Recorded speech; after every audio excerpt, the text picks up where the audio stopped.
Salam damai sejahtera Bapak Ibu serta saudara-saudari semua. Untuk mengawali renungan tentang firman Tuhan ini, mari kita bersatu di dalam doa.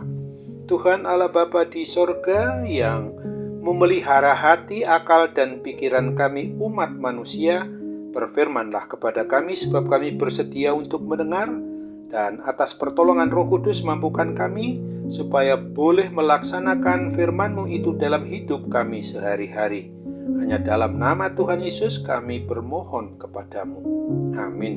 Sebagai nas renungan firman Tuhan pada hari ini diambil dari Yohanes 6 ayat 15 yang berbunyi, karena Yesus tahu bahwa mereka hendak datang dan hendak membawa Dia dengan paksa untuk menjadikan Dia raja, Ia menyingkir pula ke gunung seorang diri.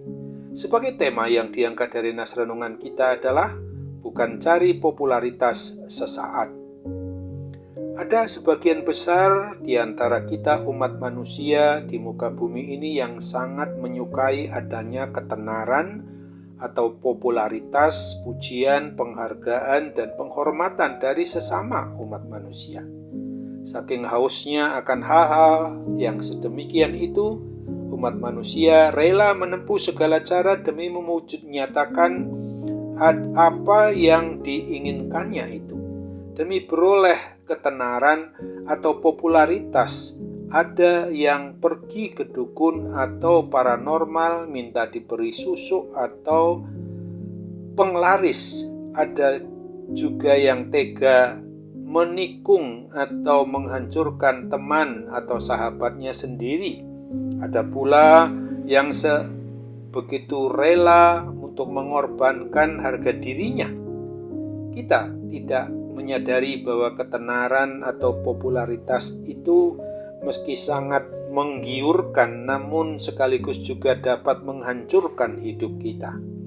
Alkitab yang adalah kitab suci kita, umat yang beriman percaya kepada Kristus, mencatat betapa popularitas atau terkenalnya Tuhan kita Yesus Kristus secara manusiawi pada masa itu adalah karena Ia melakukan perkara-perkara yang sungguh sangat mengherankan dan merupakan tanda-tanda ajaib. Salah satu peristiwa seperti yang dikisahkan ini yaitu hanya dengan 5 roti jelai dan 2 ekor ikan, Ia sanggup memberi makan sampai 5.000 orang laki-laki, tidak termasuk perempuan dan anak-anak, dan bahkan masih tersisa 12 bakul penuh. Luar biasa tentu saja apa yang diberlakukan Tuhan Yesus ketika itu. Tidaklah mengherankan apabila banyak orang berbondong-bondong mengikuti Dia dan mengeluh-elukannya.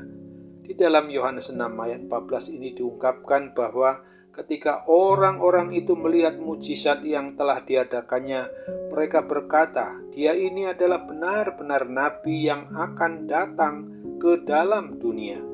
Begitu melihat orang-orang sangat berambisi untuk menjadikan Dia sebagai raja dan menyanjungnya, maka Kristus justru lebih memilih untuk menyingkirkan dirinya ke gunung, mengundurkan diri dari kerumunan orang, dan pergi ke tempat-tempat yang sunyi untuk membangun persekutuan dengan Allah Bapanya di surga.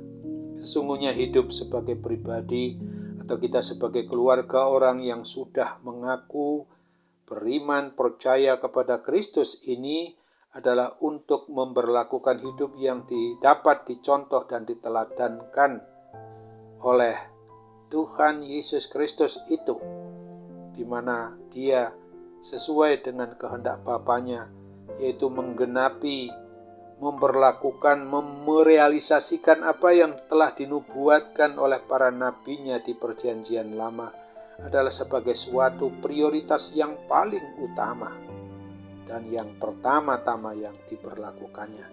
Segala ketenaran atau popularitas tidak dengan serta-merta membuat Kristus melupakan tujuan utamanya secara manusiawi datang ke dunia ini.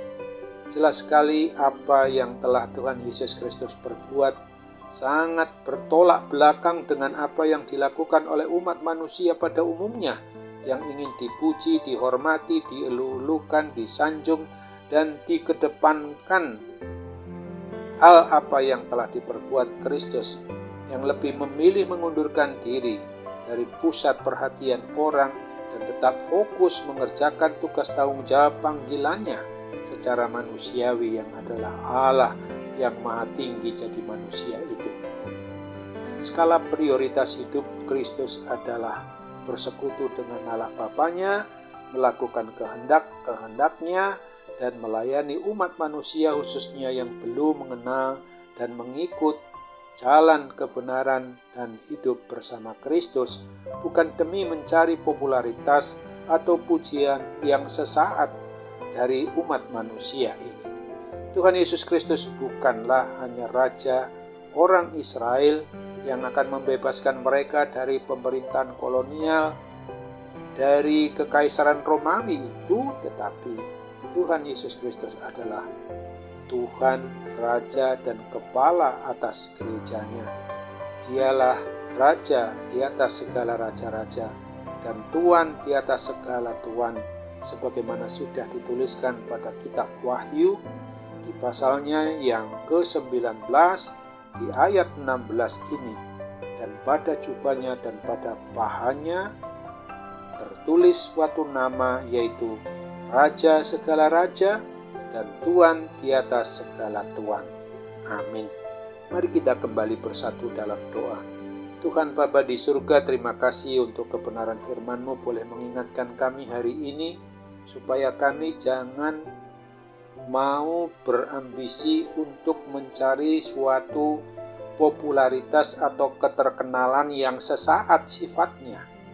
Sesungguhnya apa yang telah dicontoh teladankan oleh Tuhan yang jadi manusia secara manusiawi itu, itulah yang harus senantiasa kami contoh teladani dan diberlakukan dalam hidup kami, supaya semua apapun yang kami berlakukan yang membuat kami bisa terkenal, bisa populer, karena memang sebagai wujud rasa syukur, rasa terima kasih, kami senantiasa boleh melakukan hidup untuk mengasihi Tuhan dengan segenap hati, dengan segenap jiwa, dengan segenap akal budi kami, sebagai perintah hukum yang terutama yang harus kami perlakukan. Maka hal itu harus kami perlakukan di masa yang akan datang, sesuai dengan apa yang menjadi kehendak-Mu. Terimalah harapan dan doa kami ini Bapa, kami bermohon dalam nama Tuhan Yesus saja.